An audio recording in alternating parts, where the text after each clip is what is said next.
When I lost my pro baseball career, I felt like I lost everything. My identity was completely tied up in my role as a pro athlete. And when it was over, I was so lost. I think a lot of people are just sort of failure to launch. They don't know what the hell they're meant to do. The easiest way that you can really learn who you are is to. Perfectionism can push you to be great and do great things, but also can limit your freedom. I think of myself as a recovering perfectionist. If you haven't dealt with pain from childhood, then likely there's a mental block or something that's limiting your potential. And so we're going to develop habits of thought and action every day, these routines around how you do want to feel. And then how you don't want to feel, we're going to go back in your life and rewire painful memories. I think of the three big obstacles to performance. And those three big obstacles are all come from thinking about yourself and getting in your own way. Self-protection is one of the biggest things that limits us. Mastering the part of your mind that's always threatened, always comparing, never satisfied. When I think of mastering that part of your mind, I think of three things. When you have an NFL player reading your book on the sidelines, I guess that's sort of invites you into a lot of sports speaking. Was that like the main impetus for it? Was it AJ Brown that Yes. was doing that? I mean, he's a really Yeah, good player yeah, too. definitely. Yeah, my life changed a lot since January 12th when AJ Brown was first filmed with the book. Was that last year? This year. Did you guys talk about it? Like, how did he get a hold of the book, or who told him about the book? How did that even happen? So he got the book from Moro Ajomo, his teammate, and his teammate went to the University of Texas, and he got it from DJ Girardelli, who was the Athletes in Action rep at Texas. So DJ is a friend of mine. I met him 2023, and so about a year and a half later is when AJ Brown got the book, and so it worked out amazing. When I saw him with the book, I found out for the first time, just like everyone else. Well, one thing I found out was that he was bringing it to every game and reading it after every drive. I had no idea. What was really interesting was he said when he was young, he was labeled a coward. And, his job now is obviously you got to be pretty fearless to go over across the middle in the NFL, kind of like being a race car driver. The parts of the book that he really liked in the first chapter, just really about getting centered and having a clear mind and unburdened heart. I always dreamed I was destined for something great. And thinking about this interview with you, I want to know, how did you believe that you're going to do this when you're a kid? I Yeah, have so many questions for you, but yeah, I did.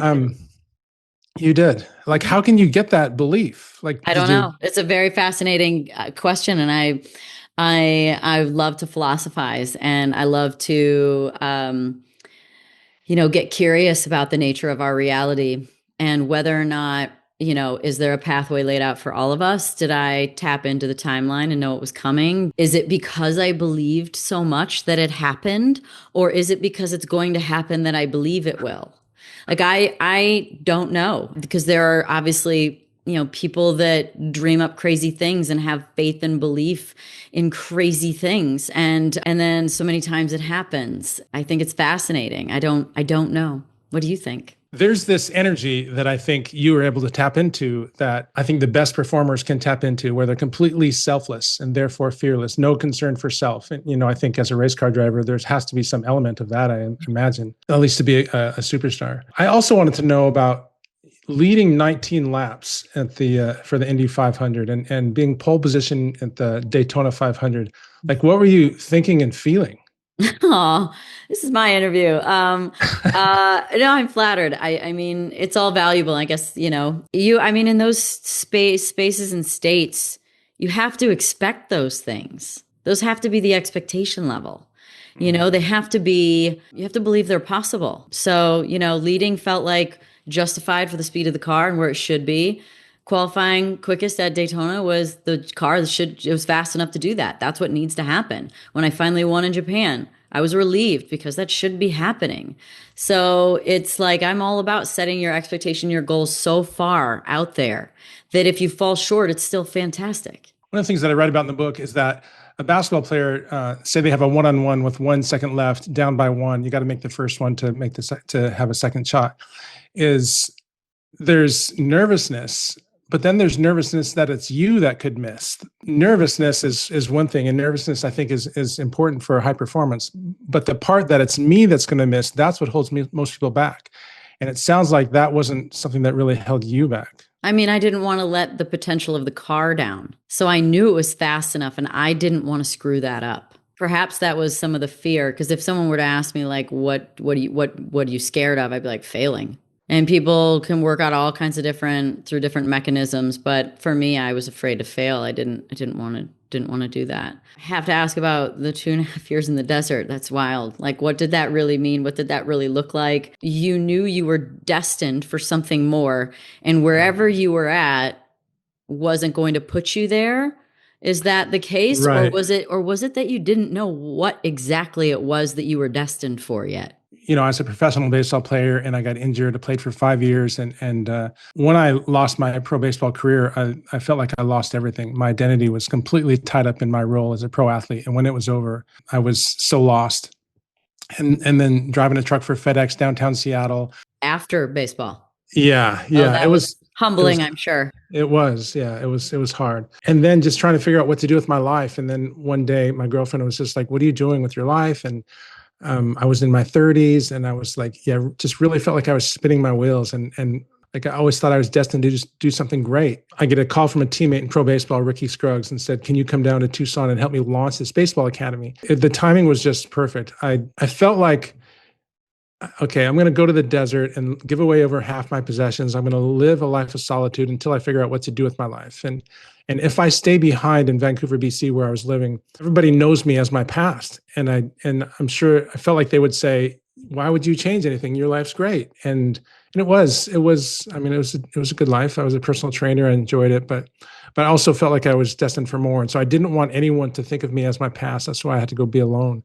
And I had this screensaver back in the days when screens needed saving. It said, "Those destined for greatness must first walk alone in the desert." And so that was in my mind every single day. And Wow, you so pictured that. You pictured that right into reality. So when you say you're out in the desert, were you just in Arizona? Because that's where I live. yes, Or were yes. you like out in the desert by I, yourself, I like was in pitching a tent? Tucson. Like, okay, all Yeah, right. So it you just wasn't like left a everything behind, essentially. right. I gave away over half my possessions and went to live this life of solitude. But I was in town. Like I spent a few months in the baseball academy, living there with there's no shower, so I'd shower at the gym. But the most memorable part about that, what my life was like, was New Year's Eve. It was either my first or second New Year's Eve when I hear a noise. I'm in an empty house by myself, and I hear a noise, and I go outside and I see fireworks, and then that's when I found out it was New Year's Eve. That's what my life was like. I have often said that, I feel like half the battle in life is figuring out what you want to do a lot of times. For most people, I can't completely relate because I'm a dreamer, so I always have ideas, but I think a lot of people are just sort of failure to launch. They don't know what the hell they're meant to do. They don't even know what they like. And I say quite simply that the easiest and best and fastest way that you can really learn who you are is to be alone. It's when you're Yes. alone that you're like, wow, I can eat whatever I want, whenever I want. I can pass the time doing anything I want. What are those things? And when you do that, you start to go, oh, I really like this. I don't do that. So, what were those things that you learned about yourself being on your own? Well, I've done over 200 interviews since January 12th. And so I've learned a lot in the last Oh year, my God, you've been um, busy. including the desert. And part of it is that I've been a perfectionist, kind of have an obsessive personality, maybe more than most people. And I've realized lately that has held me back. Perfectionism can push you to be great and do great things, but also can limit your freedom. I think of myself as a recovering perfectionist. I still want to live the best possible life. In fact, I just wrote a book about that. The best possible life, meaning a life with extraordinary experiences and deep, enriching relationships where I'm learning and growing and making a difference in the world. That's the life that I want to share with the world. And that's what inner excellence is. But Inner Excellence was written a long time ago, though, right? Originally? Yeah, the first version came out in 2009, and then so it's been 16 years or so. What's the difference between the first version and the latest version? Well, the first version, one, I didn't have a lot of confidence in myself. In fact, it took 5 years of full-time writing and reading. I would say a couple of those years were just fear of publishing, because when you're writing full-time, it's kind of a cool thing to tell people. But as soon as you get towards the end, what are people going to say? They're going to say, "Well, how's it doing?" And I was Yeah. afraid. I was really afraid of maybe my mom's the only person that would read it. What are you afraid will happen if you fail? What are you afraid will happen if people don't like it? Yeah, when I was young, I had, I think, a fairly unique experience because I was I was a leader in my grade, and yet I was bullied. And so I think that had a huge impact on my life, this fear of failure and fear of what people think about me. Initially, I wrote a book about the plan was to how can you have the most peace and confidence under the most pressure. So I wanted to write the best book ever written on mental toughness. That's what inner excellence is. It's realizing that if you want to be the best at anything, it doesn't matter what it is, then it takes a wholehearted person that brings their whole self to each moment. This parallel, obviously, you said between sort of your inner excellence and outer excellence. And I want to ask about that. But before we get there, does inner child work something that you think that people should all do? And is that something that you have actively done or you've realized you've sort of passively done? Because what I feel like I hear is a lot of like reparenting almost of yourself, and the way that you saw the world when you were a kid has been holding you back based on your surroundings and your situation, whether it was school with the bully or perhaps what your parents did. I've found value in that myself. Like some of it can be motivating, sure. Like the inner child in me never got to be a kid. Like the inner child in me never had a voice to be playful or joke or not serious or not focused, like it, and so like I've had to Moved like to England at 16. right, exactly. Like I've had to, I had to like make a relationship with my inner child and the way that, my dad was hard on me, like way, way, way too hard for a 10, 11, 12-year-old girl growing up, getting the things said to her that she was. And, I wonder how much if the inner child work has come into your field, or if you've realized that's what's happened, or if you even, if you think that everyone should do it. Inner excellence, I think a lot of people think of it as similar to sports psychology. And for me, it's different on two main levels. One is that inner excellence, the belief is that your heart is the key to your life, your spirit, your will. I use those three words interchangeably. And we need to get much farther than your mind. We need to get into your heart and soul and your subconscious mind. If you want to have the biggest impact on anyone, including yourself, I need to know what your greatest fears are and your greatest dreams are, and what's in your heart. And what's in your heart when you're squeezed. And so when you're under pressure, what comes out is what's in there. And obviously, inner excellence is to try and every day make sure what comes out is inner peace and inner strength. Your childhood, all of our childhoods, has a huge impact on our development, as we all know. And we have a subconscious mind that's meant to protect us. So I think of the subconscious as the part of our mind that's running our lives with our heart. And it's got two main roles, and the two roles are to protect you and to line up your results and circumstances with what you believe. And the protection part, a lot of it comes from childhood. And so if you haven't dealt with pain from childhood, then likely there's a mental block or something that's limiting your potential.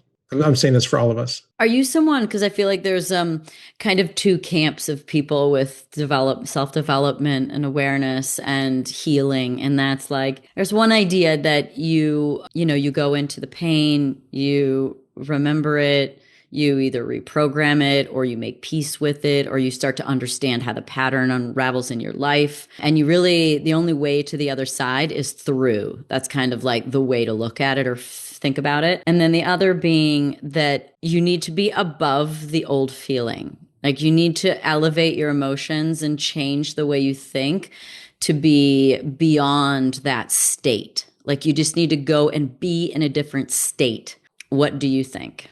If you think of someone having a phobia and say maybe they have a phobia of snakes, and so then say a snake crawls over their toe, and it happens 10 times.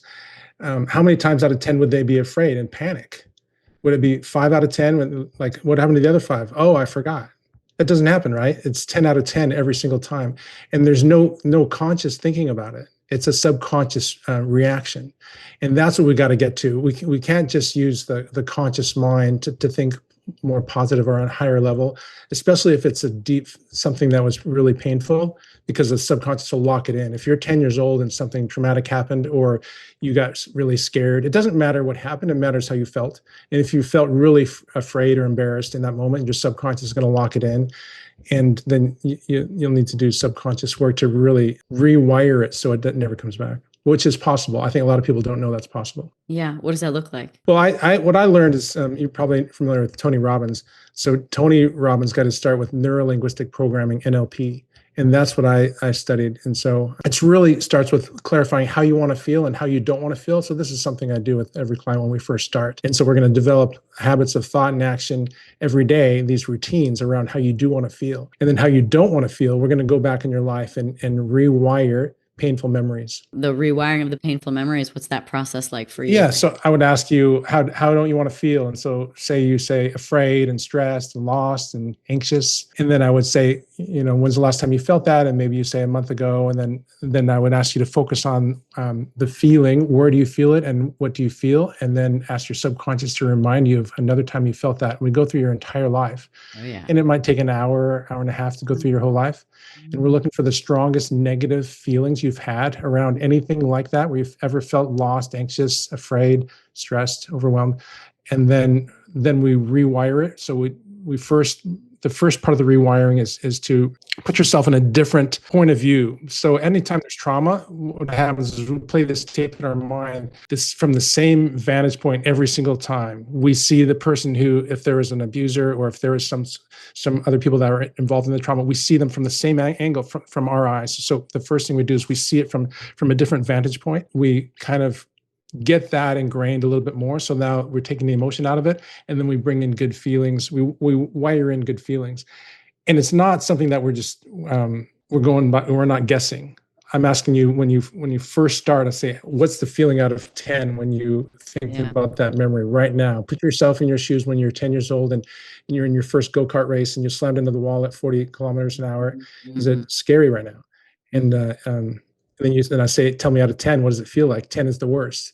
And if you said a 10 out of 10, then obviously that's something that we're going to want to rewire. And then we work on it.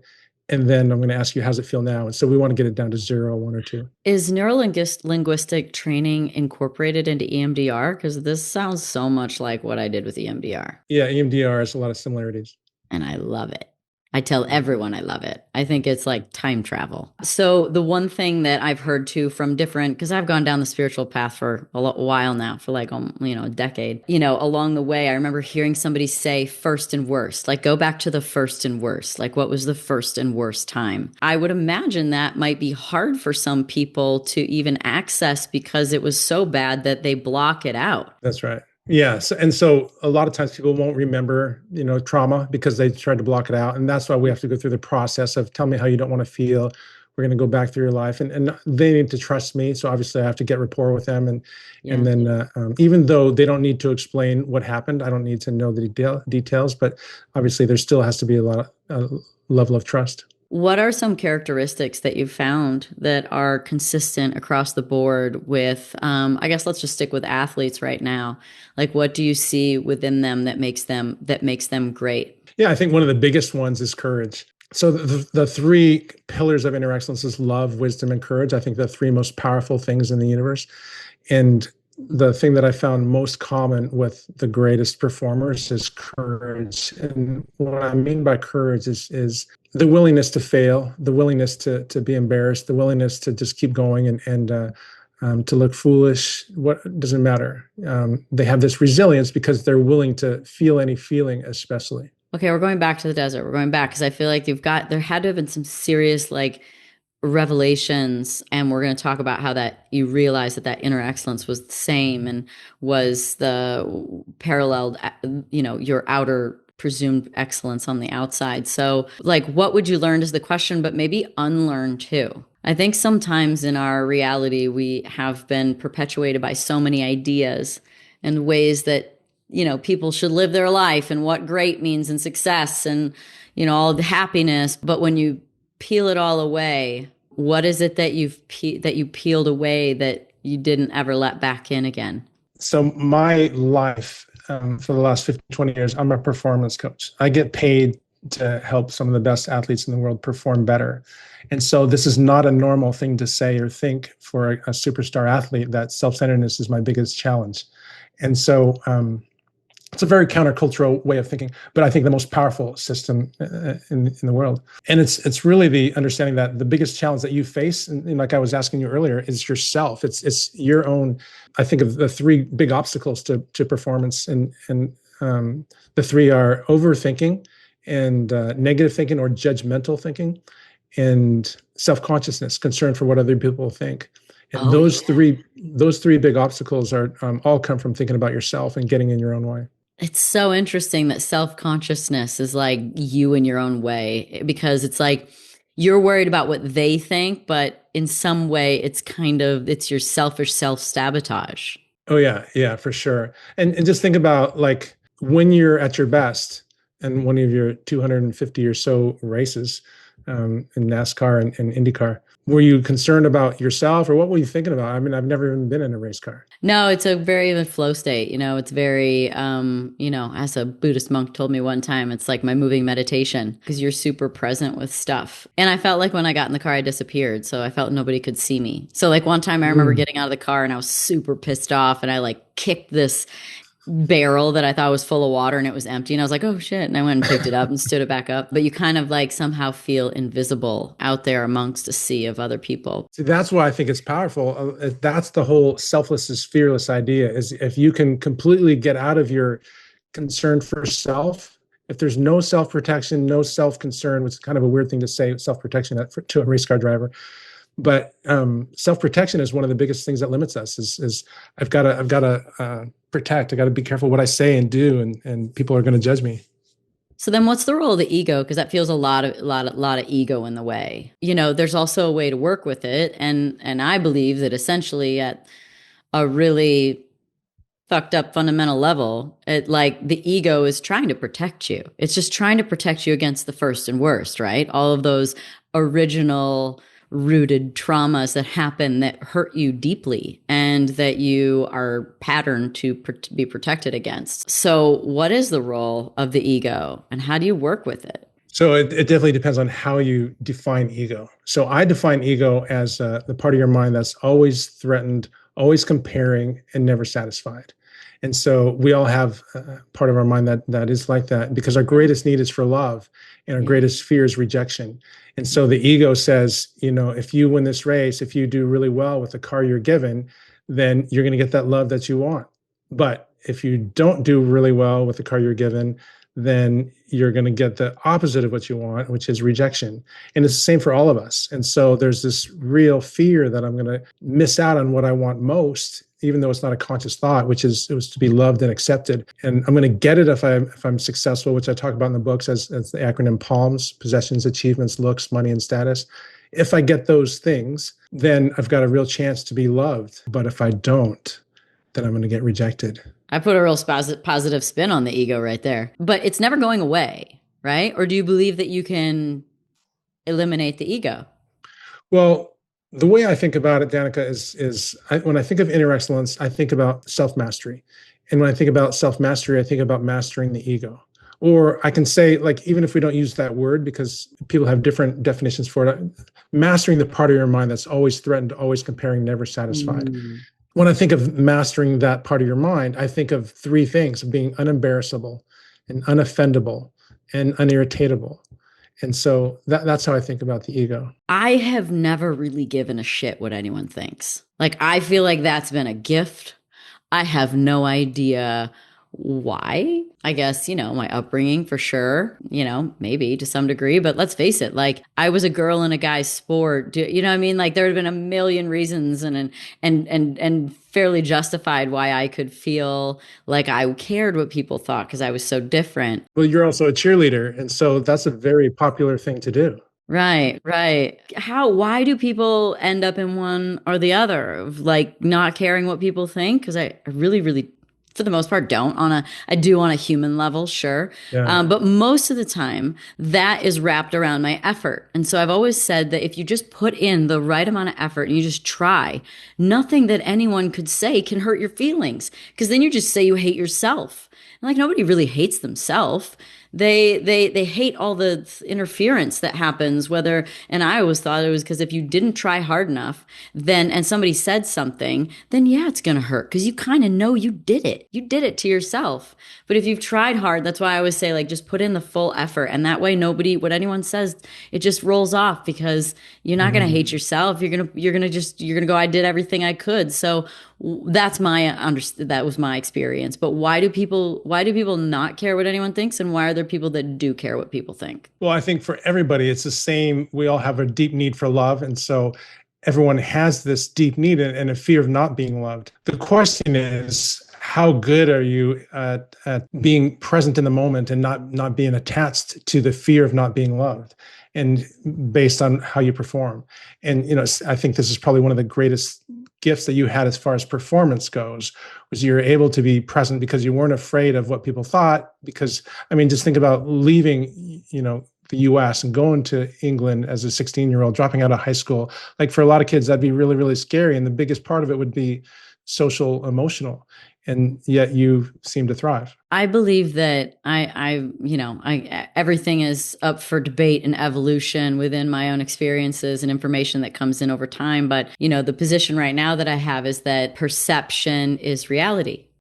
I looked at being able over in England as like awesome. I was like, look at me, lucky me. I get to go over to, leave high school. I looked at being a girl in racing as being lucky because like I'm different and I stand out. I looked at the ego in a positive way. So like, first off, do you believe that's true, that perception's reality? And then how can you train yourself to do that? Yeah. So now we're talking about beliefs, what I would describe as beliefs. And in the book, there's a chapter called The World is Flat. And I chose that title because if you believe the world is flat, then you're never going to go far enough to see if it's round, because your beliefs will hold you back. And it wouldn't matter that it's round because you would never go far enough to see it. What matters is what you believe. And so we're all acting on the world that we live in, not the actual world. I see the world through my eyes, through the lens that's come from my childhood, my wounds, my fears, my beliefs, and the same thing for you and everyone else. If I want to help someone be great, then it's really understanding their lens and getting that lens to be more closer to reality, which is that so much more is possible than you or I know. But it's okay to be disillusioned to some degree if it helps the ultimate outcome, though. You say, like, see the world as it is. Sometimes it's shit. Like, sometimes it's really sad, and sometimes it's really scary. So, right. Yeah. Do you think that it's more important to see it as is, or do you think that it's perhaps more valuable to try and find the positive? That's a great question. So I think when I say that to see the world more as it really is, what I mean by that is that I think if we were to see all of reality, that it would be too much beauty to handle. And I'm talking all of reality. You see heaven and everything included. But I think as far as understanding that there's this dynamic, and you were raised Catholic, right? Pretty. Kind of. Not a religious family. Definitely not a religious family, but more on the Christian side. Like, I believe there's kind of two parts to us. So I'm a Christian, and there's two parts. There's the part that my human nature, and then there's a part of being created in God's image. So God's image and being an adopted child of God is, I can do anything. I have an unlimited power at my fingertips, which is the creator of the universe. And then, of course, that power is meant to serve and not be served. And then there's my human nature, which is self-centered and leads to fear. And because when I think about myself, I know about all my subconscious reminds me of all my weaknesses and failures. And then I feel bad. So then I want to compare myself to others. And there's always someone that has more better things than me. And so then that leads to anxiety and fear. And so the thinking about self creates that path to fear. And that's why selfless is fearless. You think there would be too much beauty? Have you had any experiences that gave you that idea? Tell us. Did you have some transcendental, some medicine experience? Like, there's been no what's the thing that people go to Africa for? They go to South ayahuasca. America for ayahuasca. South America, yeah. No, I haven't done that. The way I think about beauty is it's similar to wisdom. I think wisdom and beauty are calling out to us all day long. It's always available. It's like the sun that's always shining, that we have these storms in our lives and we can't see because all we see is the dark thunderclouds. But the truth is the sun is always shining. And I think beauty is always there as well. Like if you listen to the news every day, especially in America, you're going to have a real hard time being positive. And so especially if you watch and listen. So that's why I think it's so important, if you really want to be informed about current events, to read it and not watch it, because your energy is the number one thing in your life. Who you're becoming is the most important thing about you in every single thing, every single aspect of your life. And who you're becoming is your daily energy. That's something I'd love to talk about. There's like two parts to this question. One, it's a quote of yours that you've learned that what we really want beyond our tangible goals is to feel alive. What do you mean? Yeah, so when I was a kid, I just wanted to be a superstar. And I'm like, I'm going to be in the NBA or NFL or Major League Baseball player. Every guy's going to want to be me. Every girl's going to want to be with me. I'm going to be making millions of dollars, covers of magazines, and that's going to be my life. That's the best possible life, and I'm going to live it. And of course, that did not happen. One of the biggest things I've learned is that I have that single story for my life. This is the best possible life, and this is the way I'm going to do it. And these are the circumstances and results I need, and then that's going to be my life. And I realized what I've always really wanted was to feel fully alive. I've always really wanted a life with amazing experiences where I have these incredible relationships and I'm learning and growing and making a difference in the world. And that's what we're created for. We're created for relationship. And when you start to realize that and to make a difference in other people's lives, then you can have an extraordinary life when filled with deep contentment, joy, and confidence. What is it that actually makes you like, what is the feeling? Maybe start there. Like, what does that mean? What does alive feel like? Sure. So when I felt most alive as an athlete, I think of one game where I hit two home runs against this former teammate of mine. He was a pitching coach for the other team in pro baseball, and I just was marking off the days to play them because I wanted to show that I was a much better player than when he was my teammate. And it was such an amazing memory. And I remember feeling so comfortable and confident, excited in the batter's box. And one of the strongest memories from that day actually was sitting in the locker room with my teammates, having a beer in the locker room, and how I loved my teammates so much. But being in that batter's box was I felt like the challenge was so exciting. I was so excited to hit the ball a long way, and that's what happened. I love to talk things out. Like you said, you've done 200 interviews and you've learned a lot, right? Like if you're willing to like process out loud, it's a very like cathartic process. But you know, it just came to mind about feeling alive. And we're going to get to one aspect of it in a second. But it's almost like when you have a lot of excitement and fear. Like it's when you're a little scared, like there's the pressure, right? It's like that pressure is like, oh, you Yes. really want to do it, but like you're in your wheelhouse and you're excited because it could go really well, and That's so like you're good, on the Danica. spot. It's like the alchemical explosion of fear and excitement coming together, and to just always the lesson being never let fear win, right? Like it's the Yes. difference between, someone that goes on a roller coaster or skydiving or bungee jumping or something like that. You could be very excited or you could be very scared, but one thing is for sure, you're going to feel alive. Well, the other part that I was thinking about too, and this has kind of just like been demonstrated within my own life as well as I can now observe it in others, but I feel like another extension of what creates that aliveness, and ultimately energy, because that's something you also mentioned is like energy and your sort of life force and your capacity is alignment. When I'm doing something that is interesting to me, stimulating, I'm learning. I mean, it's why I do the podcast because I love learning and I love exploring the edges of all kinds of things. But it's when you're in your wheelhouse and you're in alignment with your truth as well. So you're able to share that as well, that you have like almost like an infinite well of energy. My more recent example, like my first example for myself that I experienced with this was doing the podcast. This was back when I was living in Malibu, and I had done like 3 that day, and they're all at least like, they're long, that you prepare for them. You have to have, like, leading the questions is a lot more work around the outside than just what's happening during the interview. But there, you're always thinking, you're cranking. So there's like a lot of mental energy going on. Mm. And there was like a doctor and an entrepreneur, and like there was a lot of brilliance going on that day. And I got done and I felt high. I felt like I had boundless energy. I was like, who do I share this with? I felt like so excited. And I was like, oh, wow. It's not about the duration of which you're putting in effort to doing something, it's the work that you're doing. That's so cool. And then So the more recent one that I would give an example is I was like, there is no way that Donald Trump is not in alignment because that dude does not sleep, drink water, and he goes on and on and on and on and on and on and on and on because I promise you, he's living his truth. Like he's in alignment. There's no, I feel like that's like the quickest hack to figuring out how to have like infinite energy. I think so. I wrote a book that just came out. It's coming out March 31st. It came out in November, but we're re-releasing it, called "The Best Possible Life: How to Live with Deep Contentment, Joy, and Confidence, No Matter What."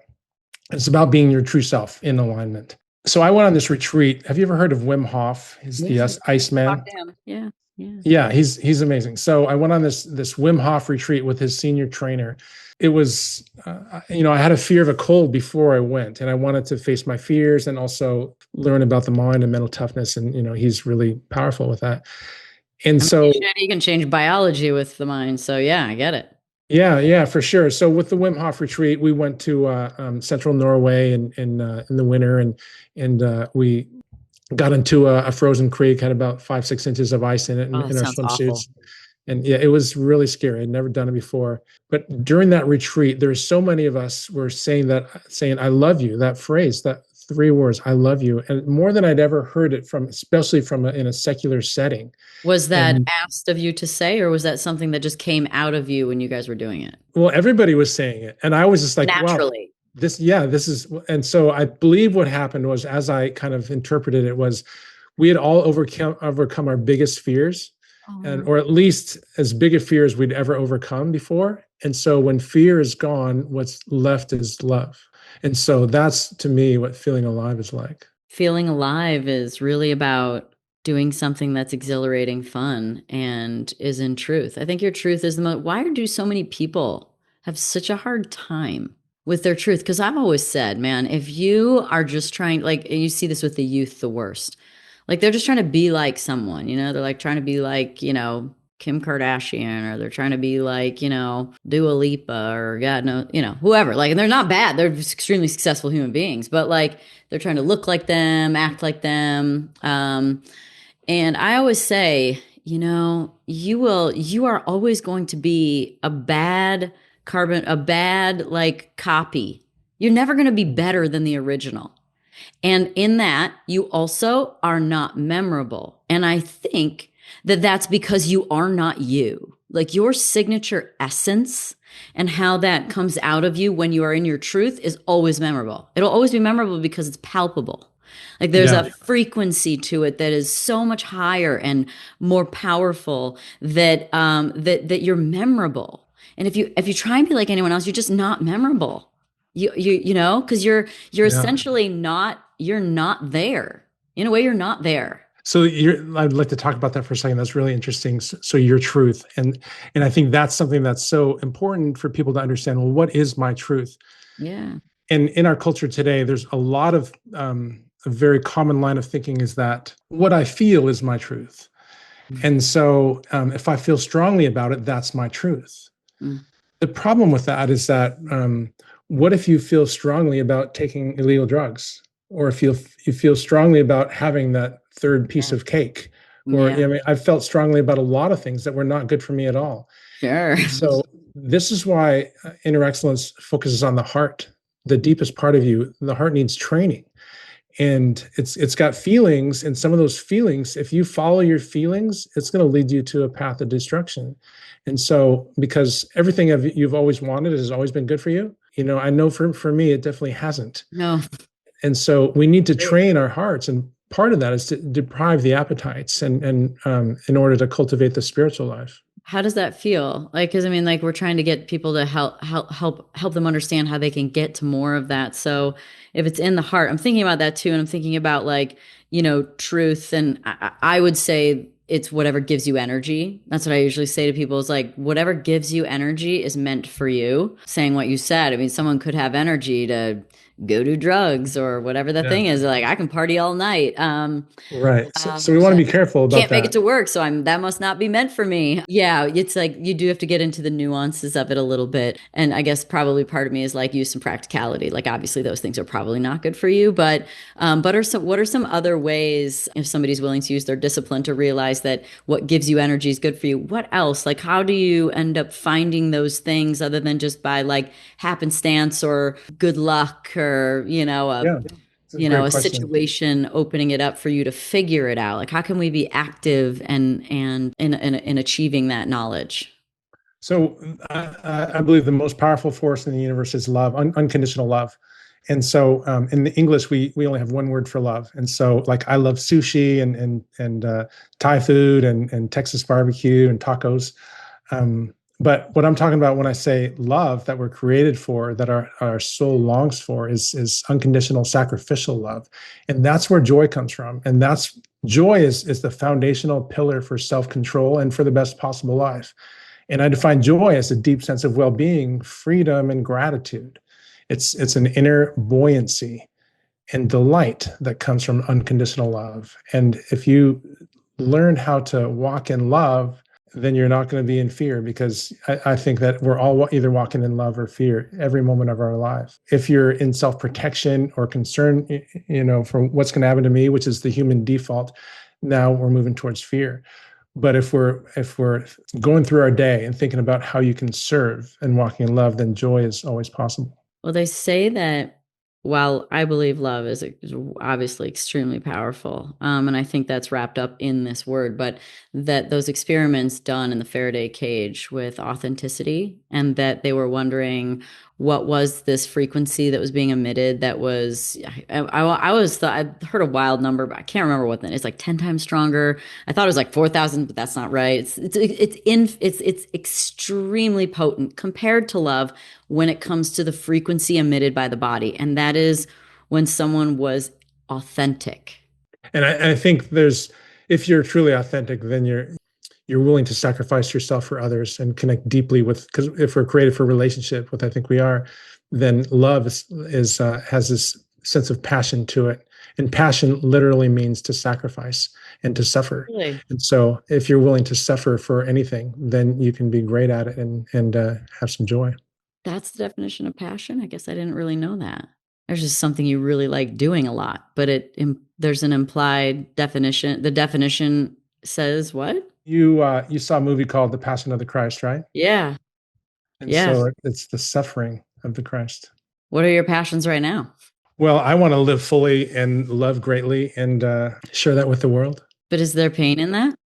Yeah, I think the best possible life has one foot in joy and one foot in suffering. If I want to model what it looks like to live the best possible life, then I've got to, one, be willing to suffer, but also be intentionally putting myself in the place where I have compassion, connecting with those who are in need. Could the suffering just be you and you? Like the fears that you have, the imagination that you have of what the story you tell yourself about what something will do or be? Like, is that the suffering? There's two parts there's maybe multiple parts to the suffering. I think if you want to live an extraordinary life, like it's easy to understand that you have to be disciplined. You have to be willing to do hard things, I should say. If you're not willing to do hard things, then you're never going to be who you could possibly be. And doing hard things means sacrifice and sometimes suffering. I mean, just breaking down the muscles to build them stronger. You have to suffer, have that, go through that to get them bigger. There's no other way. Mm-hmm. And so it's the same thing with wisdom. There's no way to gain wisdom by reading about it in a book. You have to go through difficult things. So is part of the message about being okay to fail and being okay to be judged, or like, because if wisdom's going to come through failure, and if you're saying this is the pathway to inner excellence and gaining wisdom, what do you say around that side of it that gives you the wisdom?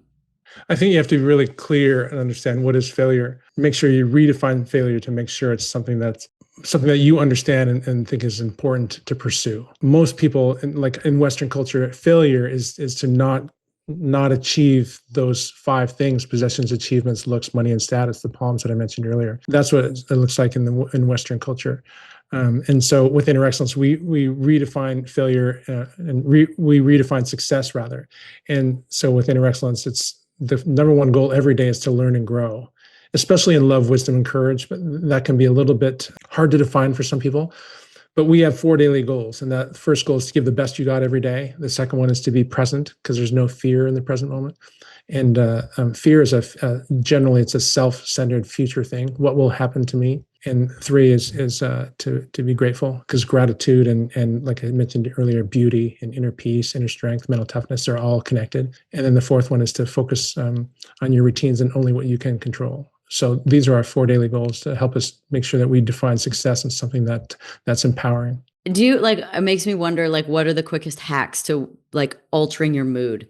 I feel like that's a lot of times what's needed sometimes is that, you are down, or you're something happens, or you got bad news, or whatever, you spilled on your shirt. It always feels to me like, gratitude is such a powerful way to like shift your energy. What do you tell people? Because especially working with athletes where, I mean, there's no more critical element than time. I mean, you're only out there doing it for so long and you might only have a split second, but what do you do to take where you're at and put yourself in a new state? So there's many things to do with that. One, for all of us, the most powerful way I think to change your state is to bend over backwards for somebody else. I think that's, especially if you're having a rough week or month or whatever, then that's one of the quickest ways. Gratitude can be hard to have. Even if you've got really, really great circumstances, it can be difficult. That's why we've got to train for gratitude. And so the way we train for gratitude is every day we're looking for the smallest gifts.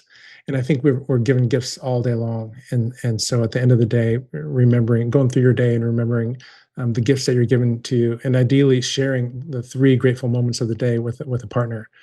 And so we're looking for specific moments, and the smaller the moment, the better, because we're trying to train your subconscious to notice them in the future, because gratitude is directly linked to inner peace. Those are great recommendations, and attainable small things. But if you were to tell people, what is the biggest thing that you could do that would change your reality and achieve more inner excellence? Like, it could take a long time. It could be extremely painful. I don't care. Like, what is the biggest thing that you'd be like, look, if you were ballsy enough to do this, I promise you'll come out the other end different? Well, the biggest difference between inner excellence is that we don't talk about goals or outcomes except for in the beginning of the year. We never talk about outcomes. It's only about getting better. And so mental toughness is really about your mindset. What are you pursuing? If you don't have a clear mindset of that you're pursuing a certain process, then the default is the outcome. And if you don't have a clear process to focus on being present in the moment and something greater than the goal, then the default is you're only going to think about the goal. What would that be then? It's too far out of your control. What's a process that would help you be able to stay focused on what you need to stay focused on? Well, it's really this whole system of inner excellence is, how do I want to feel? How do I want to live? Who do I want to become? These are my 4 daily goals to learn and grow every day. It's like, how do I learn and grow every day? That's the goal. Every single day is the process of, what does it take for me to learn and grow? Well, I'm not going to learn if I don't master my ego. If I'm taking things personal, I'm never going to learn. So asking yourself, did I just take that personal? Because if I want to be the best I can be, I just can't afford to do that. I've got to be able to take criticism, and I've got to be able to go through life without getting offended. If I keep getting offended, then I'm just living a life of reaction, because there's just too many things that can be offensive. And if you want to live a great life, you have to live a life of creativity. And creativity and being offended, they don't go together. And just like judgment, like I said, judgment is one of the big 3 obstacles: negative thinking and judgmental thinking. When I say judgment, I mean laying down a negative verdict about yourself or others or the circumstance. And most of us have spent, I would say 90% of us, especially me, have spent 90% of my life in judgment. This could be better, or I could be better, or why is that person doing this, or why is this not like that? And when we judge, we lose curiosity and creativity.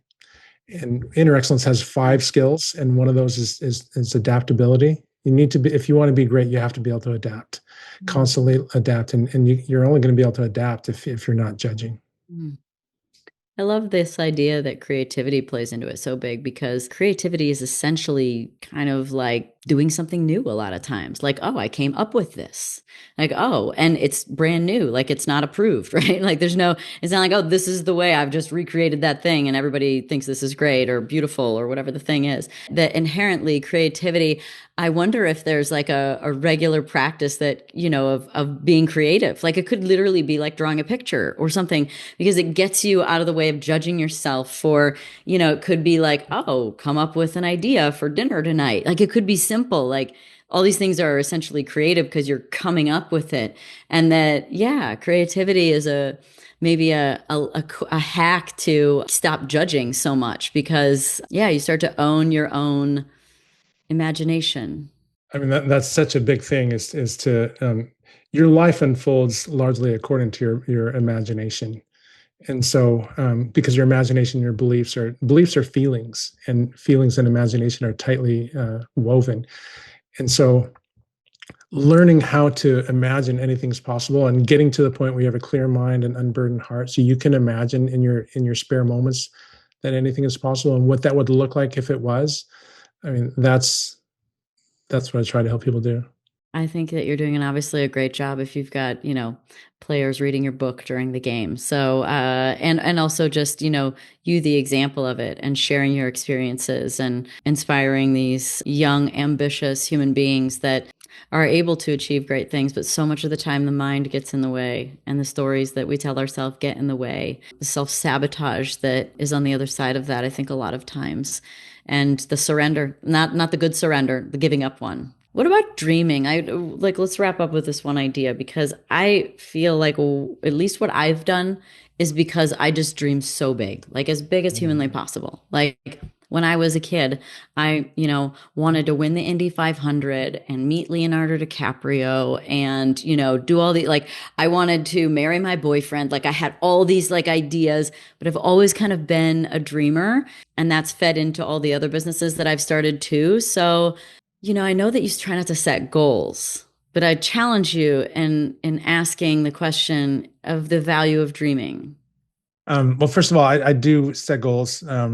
We talk about it in the beginning of the year. We're just constantly working every day on how do we get better to achieve what we want to achieve. Like, especially people that I work with, they all want to be world number one, or they have really high goals. It's just how do we get there? And as far as dreaming goes, I think you were talking about how you weren't afraid of what people think. And I think dreaming big and that not being afraid of what people think are so closely intertwined. And I think everybody has fear, but the difference is some people who have fear are not afraid to be afraid. And when your dreams are bigger than your fears, then you're not afraid to be afraid. And I think that's what you've had. I wonder if there's biology wrapped up in this. I Yeah, I wonder mean, I if think there's like, your set point biologically, as far as like your, just like your neural pathways and your hormonal set points in various different ways that make you more prone to having anxiety, or having, someone that is like, like a dog on the bone and never quits, versus, like there's a sort of all these different parameters in our general set point. What do they say? The genetics load the gun and the environment pulls the trigger. yeah. I wonder if there's how much of this is in the biology. Yeah, and it's interesting in your life because your dad, as you said, pulled you so hard. I think genetics has a big part of it, and especially environment, like you mentioned. The ability to dream is such a gift, and that's what I love being around people that dream big, and that's why I love being around high school and college age kids because Oh yeah. they dream big. Well, what I would always write on kids, we called them hero cards. They were, just like, this book was a picture of me with my race car next to it. We called these hero cards. And when I would sign them, for those who want to see what the book looks like, I would write dream big for kids. And for adults, I would write drive fast, take chances. That's cool. I love it. Chances are ultimately like part of the creativity. It's a part of that sort of like your own pathway, own it. Well, thank you so much, Jim, and congrats on the book being Thanks, Danica. newly popular again, and your next one, which is called, The best possible life: how to live with deep contentment, joy, and confidence, no matter what. well, that's something to try and achieve. I believe everyone can be great at it. Could be being a mom, right? But like Mm, you can be great at something. Everybody has that in them. And then, the little bit is like, as we get into it, it's like, I'm curious. I don't know what did it. I don't know why I did what I did. I, sometimes shock myself thinking back, So it's like I feel like there's a paradox within life where you can't see yourself. I think that's true. I don't think I can actually see myself. And I can only see myself in relationship to other people and the way I feel, right? Like in that space in between is like what triggered me, what got me excited, what do I judge, what do I encourage? All of those things are information about myself because we don't see things as they are, we see things as we are. And right. so Powerful. like it's interesting to have conversations because I don't know. I'd love to wrap it up in a package and deliver it to people, but the best you can do is kind of vet it out loud and see if something lands for someone. So I want to ask you, when you were pole position at the Daytona 500, like that night, what were you thinking and feeling? Well, honestly, I felt like it's not that hard to drive Daytona. It's a very easy track. There are certain things that you have to do. You have to get up to speed correctly, hit all the gear shifts well, drive the minimum distance without scrubbing too much speed. There's like some little things, right? But like driving at like Dover, Delaware is far harder to do than driving at Daytona. So there's so much of the team that's involved in prepping the car and making it go fast. And they really did because like there was something that happened during qualifying where something it allowed cars to go back to the garage and do something before they came out to qualifying. And like people like Jeff Gordon got to go back and like cheat it way up. And we still ended up on pole. And so like the car was very fast. So the truth is I don't feel like it was not that much me. There's plenty of other things that I did in my career. I felt like they were me and I was more responsible for it. I mean, I was happy. I was excited. Cool to be standing next to Jeff Gordon, who was my favorite driver growing up in NASCAR. But I remember, I mean, if you don't know the true story, like I went back to the motorhome, and this is when I was dating another driver named Ricky Stenhouse Jr. And then I like went to the dirt track that night to go hang out with him and everybody. And like I was drinking a beer on the way there. I don't even drink beer now, but like whatever. It was very NASCAR. And he hated beer, so I didn't give a shit though. So I remember thinking like it's a little anticlimactic. What about when you're leading the Indy 500?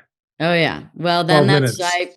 I felt like I was where I was supposed to be. I felt like the car is fast. It's like I made a couple mistakes in the race. Like I should have been up here, but I stalled in the pits and then I had a spin and like I'm here now though. This is where it's supposed to be.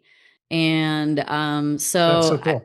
perhaps what trend you're seeing is like I'm not taking a lot of account of responsibility for it. I think that can happen a lot of times, maybe within sports, is maybe like, oh, I got lucky, like that did this happen this way, or I mean, there's definitely the body of work would tell me that I did great things and that I was a great driver, but like in the moment, that's what I was thinking is like, A lot of people in those moments, your pole position, they're going to freak out. This never happened to them in their whole life. And then especially you being the first woman and all yeah, the things you're, breaking all this ground, a lot of people would have been freaking out mentally, emotionally, and then leading the Indianapolis 500 for all that time. That was your first yeah, race ever in yeah, the Indy 500, right? And yeah. so, It and was then like with my a chance fourth to win. IndyCar race ever. I've only had done three other races. And so most people would be like, oh my gosh, is this really happening? I can't believe this. How long can I hold it? But you weren't really thinking about yourself that much. So No, I I think know. that's why you were able to do so well. However you got to Yeah. that point, that's And I do remember one thing in particular about my first Indy 500 was that I remember feeling grateful every day, like in knowing mm, that I have a big responsibility. Even when we went from qualifying trim to race trim, where you have a lot more downforce, the car's much easier to drive. I remember thinking, don't ever take it for granted. You're still driving 230 miles an hour. You're just like, stay focused. Like I respected the facility itself and the fact that this 2.5 mile monster was capable of giving you great things as well as like completely traumatic things. And like I remember every day just being like very like yeah, grateful is the only best word I have to describe it, but really like hesitant isn't the right word, but just kind of like, you know, yeah, like in a very calm, grateful state.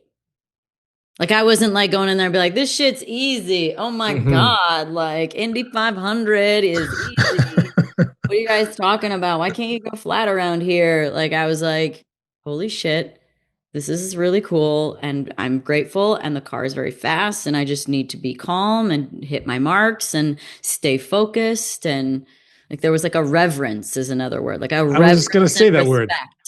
Yeah, I was just going to say that word. It sounds like there's kind of this reverence and Yeah. awe and excitement all Yeah. together. Yeah, for sure. And that gratitude. See, that's why I think there was that inner strength and inner peace, mental toughness, because of the, like you said, that reverence, awe, gratitude.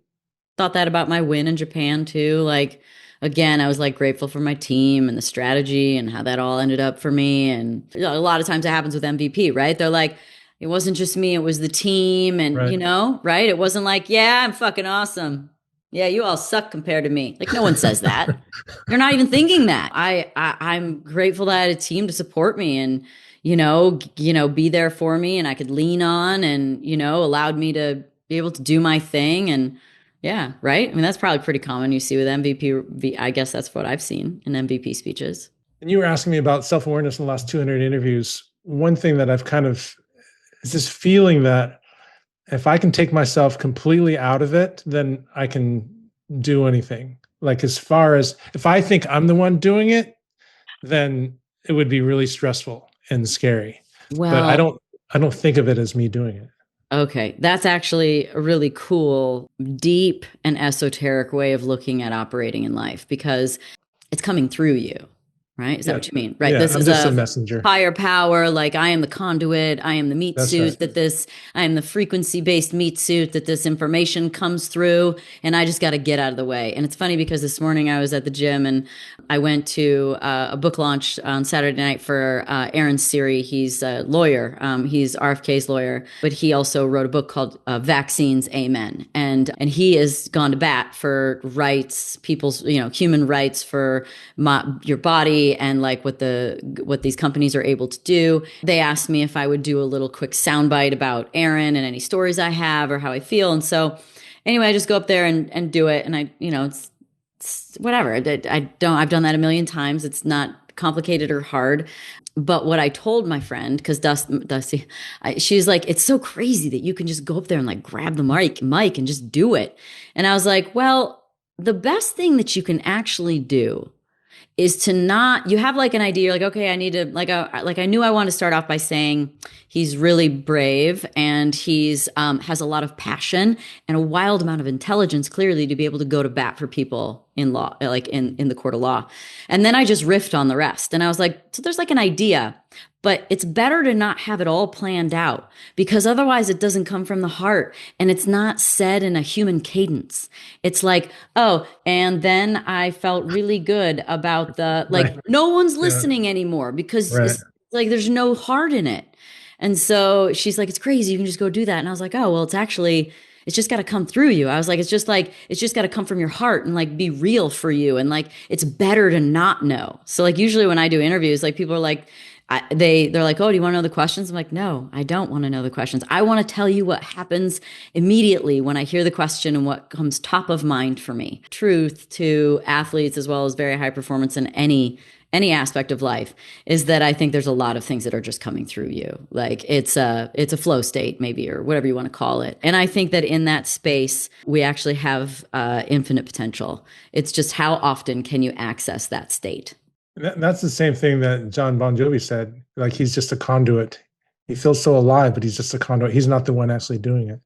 It's a true feeling. It's a true feeling of not feeling, meaning like it's like you're kind of it's a different feeling. I don't know how else you because it's not you, but it's happening. And there's no thought going to the words or the things, right? It's just happening. Yeah, the only way to describe it is coming through you. And I think that happens most commonly with artists for sure. Like singing, speaking, inspire, speeches and just like any kind of like art, a lot of times art or writing, books or music. It's a great flow state. Yeah, and similar to athletes.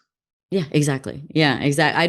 I don't think Danica, like on a regular everyday level, was something about me doesn't feel. I was like, wow, I jumped in that car at my size. I'm 5'1", like 105 pounds, and drove 240 miles an hour with no power steering. And like that first Indy 500, I was 23, like I had done a couple of IndyCar races, yet I just like had it in me, like I think about it and I'm like, I did that. Yeah, it's amazing. Sports is a great way of exposing potentiality and things beyond our naked eye. Quite simply, the 4 minute mile is exactly one of them, right? Like that's an expression, like go be a 4 minute mile, like somebody's got to do it first, it's got to come through, you can't just go follow suit on somebody else. You have to, that's somewhat creativity. It's somewhat, flowing through you. If it's never been seen before, how do you even know? That's why I tell people with change too, like change is something that of course I have a natural response like anyone, like, oh shit, but then I immediately think about like how much better it could be because my human experience has shown me over and over again that sometimes when things change, it could be better than I could ever imagine. Because if I could imagine it, it's happened. I think what's exciting is how do we get to that point where we um, have that feeling that anything is possible, where we think, I haven't even imagined what I could do or what's possible in my life yet. That's what I want to feel like and help people feel like. Yeah. Well, I think in the interim, there's ways of being able to get a taste of that. And that's like, for me, I'd call them synchronicities, where, yes, you have an idea of something you want to happen and you go through that magical phase of detachment and you kind of like let things go the way they go. And when things unfold for me in ways that I could never plan, like I can't make the flight be canceled, right? But it worked perfectly. Thank Yeah. God. Yeah. Whatever those things that are out of your control, when those things start happening, or like when you're late and you're doing your things and all of a sudden they're like, oh, I'm sorry, I have to cancel today. Or, like, oh, wow, this just, maybe it's like, oh, this spot just opened up for this. And you're like, oh my God, I was just thinking about that. Yes, I'll go. Like, when things happen for you in ways that you could never plan, that's the way you you can taste how the universe is conspiring in your favor and how you're in alignment and you're on your path. Because, yeah, you do have to have kind of an idea of where you want to go, but it kind of gives you a taste of magic. That's what this whole year's been like. Really? Well, fucking good for you. Thanks, That feels Dan. so good, right? It's like fun. It's like a carnival ride. You're like, wow. And then, oh my God, and that's so Yeah. cool. Thank you. Yeah, it has been amazing. Did you do something to make it more magical consciously or? I think my whole life has been preparation for this year, and it's all been training for me. I think God's been training me my whole life for this year and for what's next. Well, the frequency is aligned. I do think though that like from an esoteric standpoint, I do think that things are in fast forward mode. Karma is quick, manifestations are quick, timelines are quick. Like I think that if you're ready, you can really take advantage of that stuff, and if you're not, you're gonna get overwhelmed. Yeah, especially today with so much fear and anxiety in the world today and violence. I think it's easy to get overwhelmed if you don't have a clear vision. Do you find that people that have a higher level of empathy, like can feel people's feelings, struggle a lot more in the material world to sort of operate? Yeah, and I think it's similar with compassion. So I define empathy as ability to feel someone's feelings, and Right. compassion it literally means to suffer with. Passion means suffer, and calm is with. And so compassion, if you have a very compassionate an empathetic heart, then it can be very hard. It can be like now with so much violence and so many people suffering in the world, it can be very, very hard. And that's why it's just, you really need to realize, okay, what am I putting my faith in? Who am I putting my faith in? And stay focused on that. I took a personality test. I'm friends with Michaela Peterson, who's Jordan Peterson's daughter. You probably know who Jordan Peterson is. And it's the one that they use within their organization and their Peterson Academy. I'm like pretty close to like a psychopath, except for I have a couple factors like super high level of like industriousness. And there's like a few factors that play into like conscientiousness is very high. But when you said those other factors, so my compassion is a 4 out of 100. My agreeableness is a 3 out of 100. And my my what is the other one? There's one other one that's like I think maybe 7 was compassion and 4. I got to look it up now. I got to see what it was because What do you think that was? What is it? what do I think that what was How did you get a 4 or 7 out of 100 in compassion?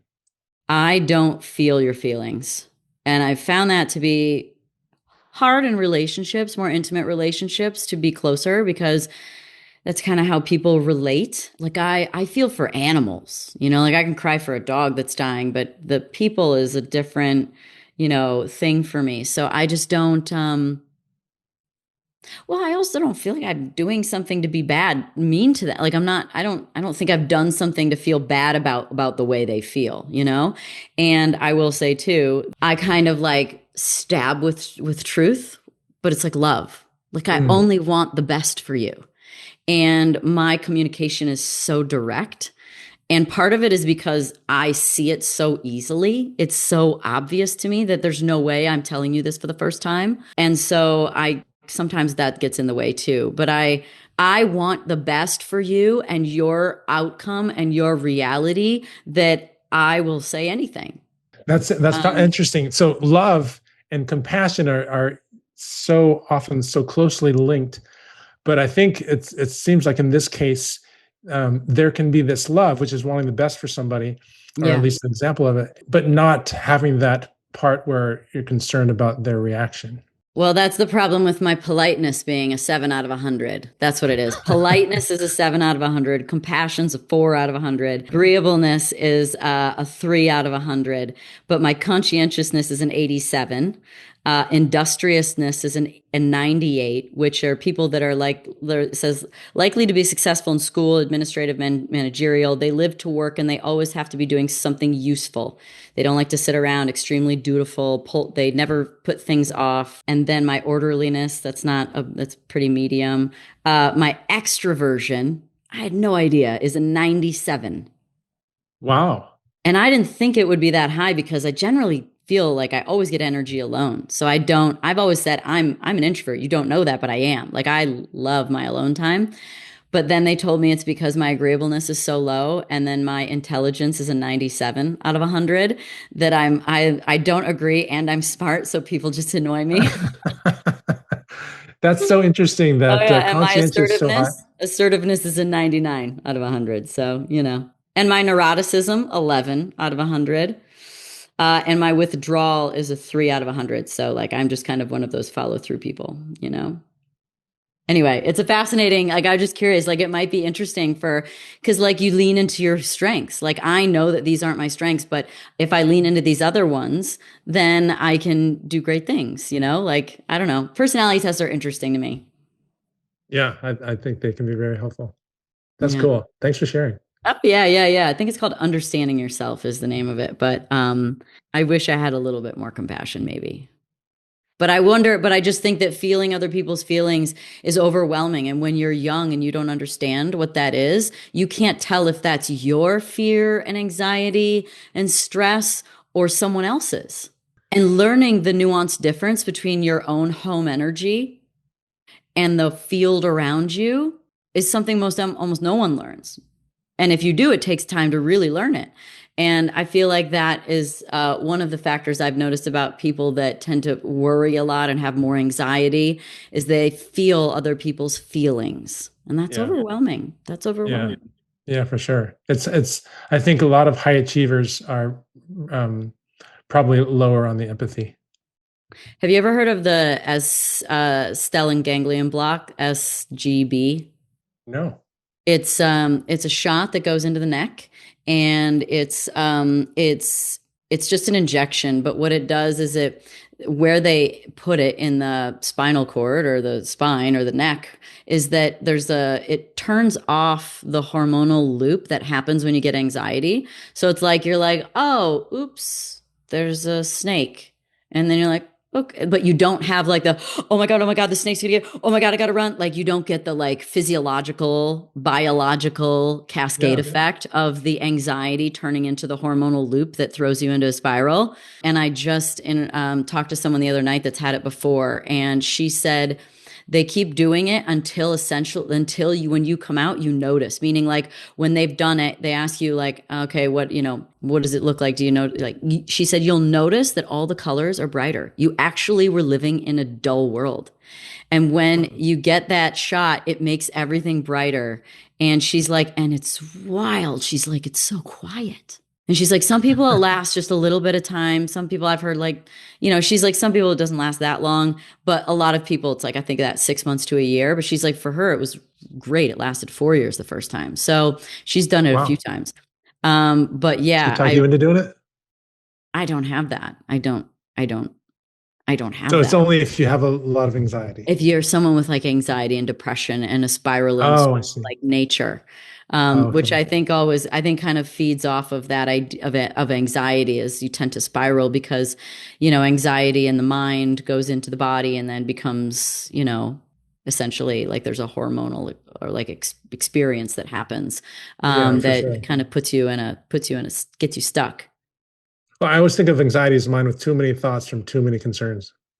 There you go. And she said it gets quiet. She's like, colors get brighter, and it was quiet.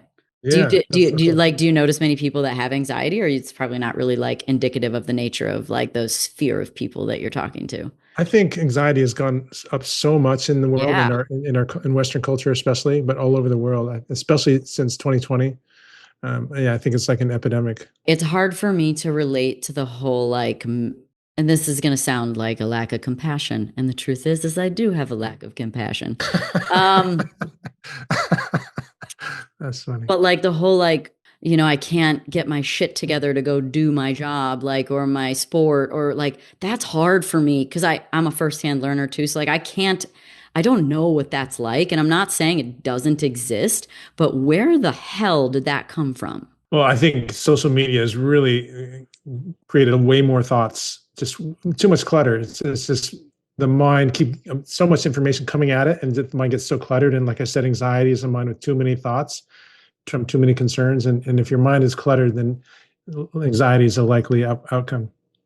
Do you think that we give too much permission for people to be in that space though, a little bit, maybe like some level of pandering that allows them to stay there? Because I just like this could be a new epidemic within like our social media and consumption reality of how much information and news and things there is out there.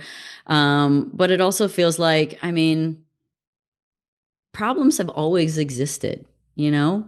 Like there's always been struggles. This is not like it's not I new. think, Like struggles aren't new.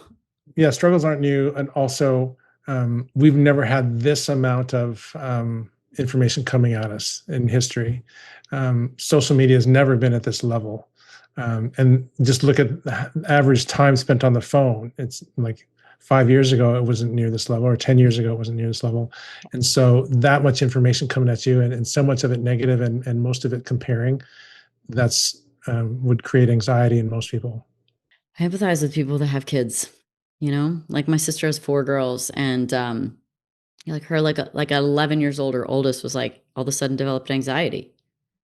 And like we're the most like get your shit done, shut up, do your like get on with life. Like we're not a really neurotic family. Like for her to get anxiety totally shows how much the environment is playing into that, and social media and all the things. It's so important as a parent, and maybe for Brooke as well, to have a clear plan on how am I going to get my kids to be grateful and not entitled. This is for any parent. Mm. Entitlement is the default, and entitlement is going to lead to anxiety. Entitlement meaning I should have things. And if you're constantly looking at social media, then you're going to feel like I should have things. That's going to lead to anxiety. Gratitude. Yeah. Yeah, I think it's simple ways. If you adopt a kid in Africa or Mexico or wherever, Yeah. And then write to them, go visit them, I think that would be huge. Or build a house in Mexico with me in one of our retreats. Oh, wow. That's good. That would probably definitely ground them. Or, write down a few things to be grateful for every day. Or, I don't know, go pick up the dog's poop in the yard. That would help. Do some chores. Maybe that's my own projection. Nothing humbles me more than when I go out to the yard and I grab my plastic bags and I'm like, yeah, shit. Come here, Ella. Oh, man. That's Ella? Ella. Yeah, she's like my shadow. Hi, Ella.